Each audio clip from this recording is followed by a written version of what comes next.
ପ୍ରତିଦିନ ଶ୍ରୀକ୍ଷେତ୍ର ପୁରୀକୁ ନମ୍ବର 1 ସହର ଭାବେ ଗଢ଼ି ତୋଳିବାକୁ ଯଥାସାଧ୍ୟ ଉଦ୍ୟମ କରୁଛନ୍ତି। ଏଥିପାଇଁ ଶ୍ରୀମନ୍ଦିରର ମେଘନାଥ ପାଚେରୀ ଠାରୁ 75 ମିଟର ପରିଧି ମଧ୍ୟରେ ଜବରଦଖଲ ଉଚ୍ଛେଦ ଜାରି ରହିଛି। ଏଥିପାଇଁ ଗଦା ଉଚ୍ଚପଦସ୍ଥ ଅଧିକାରୀ ପୁରୀରେ ଡେରା ପକାଉଛନ୍ତି। ଜିଲ୍ଲାପାଳ ଦିନରାତି ଏକ କରି ରାଜ୍ୟ ସରକାରଙ୍କୁ ଏହି କାର୍ଯ୍ୟକୁ ସଫଳ କରିବାକୁ ଉଦ୍ୟମ ଜାରି ରଖିଛନ୍ତି।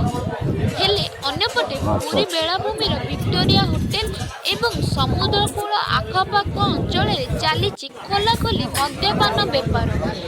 ସମଗ୍ର ପୁରୀ ସହରରେ ଏବେ ପୁଲିସ ଛାଉଣୀରେ ପରିଣତ ହେଉଥିବା ବେଳେ ଏଠାରେ ଏଭଳି ଖୋଲାଖୋଲି ମଦ୍ୟପାନ ଚାଲିବା ସାଧାରଣ ପଶ୍ଚିମବାସୀ ସୃଷ୍ଟି କରିଛି।